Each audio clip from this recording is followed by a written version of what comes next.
Nakabili na tayo ng salamin. Ayan. Oh, ang lakas gagi. Nakabili na tayo ng bagong salamin. Di ba nga naputol to nung ano tayo? Anong tawag doon? Nasugbo. Ay, iksi ba ng short ko, boy? Hindi naman. Hindi, tingnan mo sa akin mo. Oh, ang pangit naman ng pagkakakabit mo dito sa kabila eh. Hindi pantay oh. Masyadong nakaslant to. Ba't mo pinantay? Hindi, sana. Hindi, eto kasi oh, sinasabi ko oh. Eto oh, medyo straight. Eto, nakaslant. Magtutulak mo. Huwag na to nga. Masira. Mas malaki nga yung bilog nito no, kumpara sa dati. Papagas muna ako. Palubat?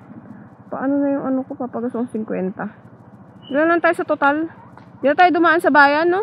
O, saan? Tagas, ano? Saan? Ikatagumpay. Sa Gaso? Along the way, oo. Malinis ba doon? Oo. Ikapagas tuloy. Sige. Fishing port lang naman kami. Tanggal kati lang uli. Hindi ako nakapag-ride kahapon eh. Kanina dapat umaga kami mag-ride. Eh kaso'y umuulan. Ngayon, tumila. Yawa! Kakalinis lang! Pinitpitan. Pinitpitan. Gaso. O nga na, wala sa isip ko may gasolinahan nga pala dito. No? Ay, ang mahal! Puta, ina mo. Mahal na ngayon ah. Ang mahal, boy! Ang ina mo. 60 eh! Grabing mahal niyan eh. 50 lang ang papagas ko eh. Ako, 1 litro mo na. Hindi, 50 lang. Sakto lang pera ko. Hindi kita maibibili ng fishball mo. 50 lang po, 95. Gaso. O nga dito nga nagpapagas yan. Katagumpay, no? Ay, hindi pa matagal na. May ilang buwan na ba to? May 5 buwan na. Oh, sakto. Ah, itong motor po. Opo, bagong labas ng Yamaha. Ito po. Napuri pa nga. Sige po. May nangyari ba nung lumuwag ang kalsada? Parang wala naman. Magre-renew na nga ako ngayong December ng lisensya.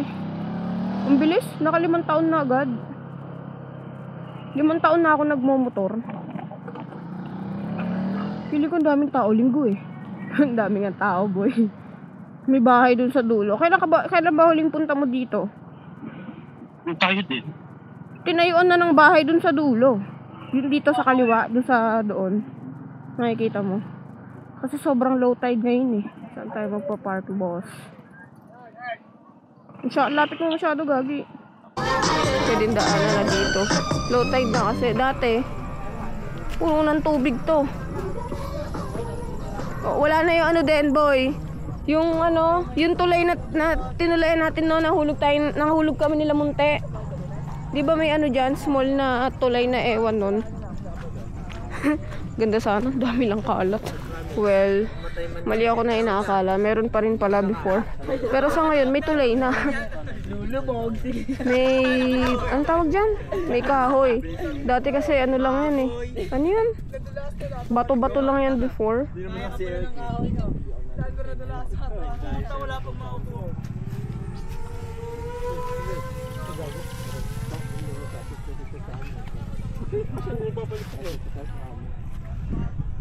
Kakatakot. Memorable pag nalaglag. Oh, Diyos ko, kaartihan mo. Kaya nga. Oo, iniisip ko nga yung mga bahay dito. Paano pagka nagka-high tide uli? Eh, damay ito. Ang taas ng tubig. Eh, di aalis sila ganun. No? Nadadala niyo yung bike dito. Paano niyo na itatawid doon? Walang yun, tubig. Oo. Walang tubig before talaga. Sarap tumambay dyan, oh. Lapit na sa dulo. Hindi nga lang kita yung Manila kasi sobrang maulap. Doon, Manila na doon. Kitang-kita ang Makati. Ang mga kalat sa paligid.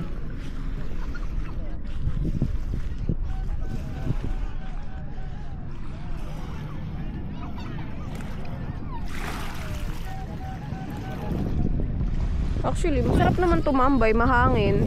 Hindi rin mabaho. Unlike sa seaside sa MOA, malansa talaga. Ganda sana nito kung walang mga kalat.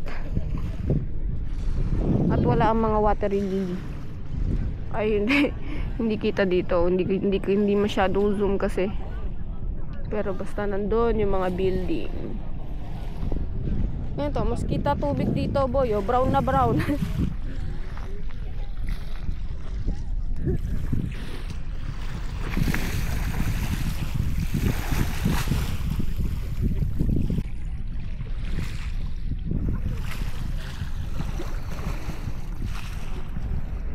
Doon for sure umuulan. Laka ng ulap eh. Niisip ko nga kanina, boy, magkaliraya tayo eh. Kaso ano, hindi, ngayon hapon kaliraya. Maiba naman kaso tinamad ako, may pasok bukas eh. Linggo pala ngayon.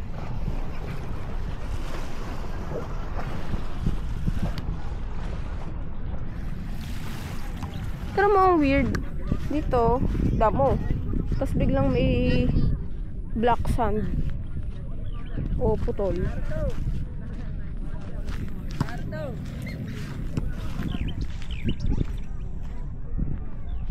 Rinig yung pagaspas ng ano, wings eh.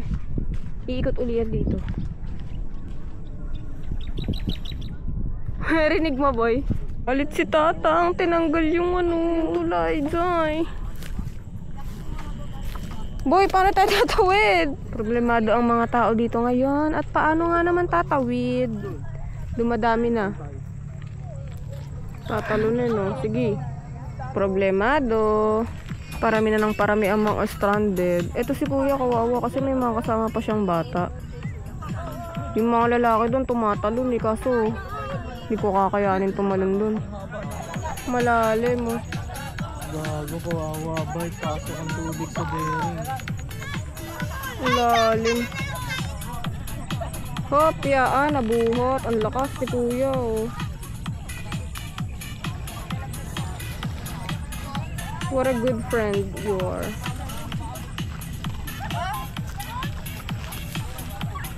Diba wala? Si kuya nalubog, oh my god. Malalim kasi talaga eh.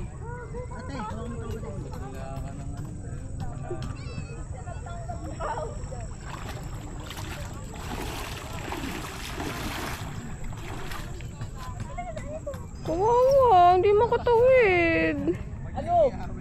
Sige, bebe, go. Sayang, hindi ko nakunan. Lakas mo, boy. Good job. Dito na lang daw namin itry. Mas mababaw daw, sabi ni Aaron eh. Malalaman. Tanga. Ikaw kaya mo, ako hindi. Aaron, halika, baka ako'y maahas din eh. Lakas ng trip ni Manong eh. Nagalit dun sa isang grupo ng mga bikers eh. Damay lahat. Tinanggal. Mas mababaw nga ano. Kaso parang hirap yata mag-balance dyan. Naku po. Aaron, nakakatakot. Putong ina. Parang mas gugustuhin ko doon, boy. Naku po, kuya. Sabi mas malalim pala dyan. Ano hawak mo? Parang makahawak dun sa... May hawakan eh. Mami first, ako muna. Naku boy, ako yung isa't kalahating tanga. Sayang, di kami nakapagpa-video. Nakatawid naman na. Ito lang nabasa pa ah. Siguro nga, kung doon kami sa kabila tumawid, hanggang dito, basa niyan.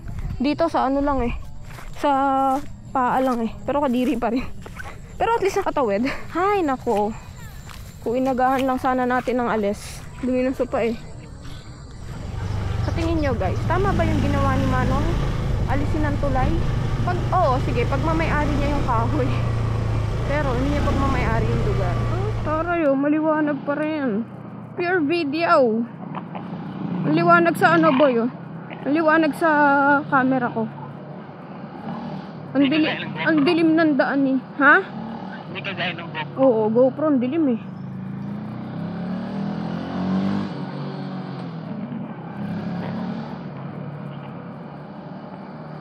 Bali wala yung ano na yun eh, gap na yun eh. Pagka Fatio gamit ko ano eh, lagabag eh.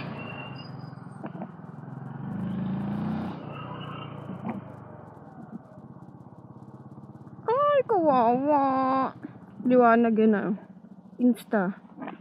Ace Pro 2. Insta 360. Uy!